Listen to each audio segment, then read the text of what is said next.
மலைகள் மற்றும் மயில் கதை வாங்க பார்க்கலாம். மயில் தான் எல்லாத்துக்கும் பிடிக்கும். அதனால ரொம்ப நாளா மயில் தான் இருக்கும்.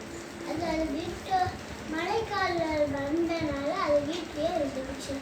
இந்த மயில் சொல்லிட்டு மழைக்காலம் போனதுக்கு அப்புறமா எங்கள் நண்பர்கள் வரவே காணும். நான் இன்னைக்கு அவனோட வீட்டுக்கு போய் பார்க்குறேன் போனான் அம்மா. அப்போ மயில் சொல்லி இது முயல் வந்து என் நண்பன் பார்க்க வருது அப்படின்னு சொல்லிச்சாம்மா. மழைக்காலம் வந்தனால நீ உன்னோட வீட்லயே இருப்ப, அதனால நான் இன்னைக்கு என்னோட வீட்லயே இருக்கலாம்னு அப்படின்னு சொல்லிச்சாம்மா. அதுக்கு நீ எனக்கு மட்டும் வெள்ளை தான், உனக்கு என்ன எவ்வளோ கலர், எனக்கு வெறும் வெள்ளை மட்டும்தான் அப்படின்னு சொல்லிச்சாம்மா.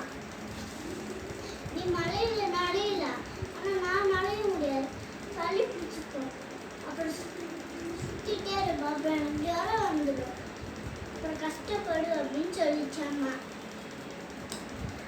அதனால மயிலுக்கு அந்த முயலும் புரிய வச்சுக்கலாமா.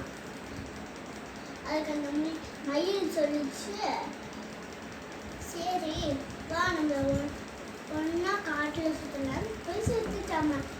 நம்ம என்ன இதுலேருந்து நம்மளுக்கு என்ன தெரியுமா,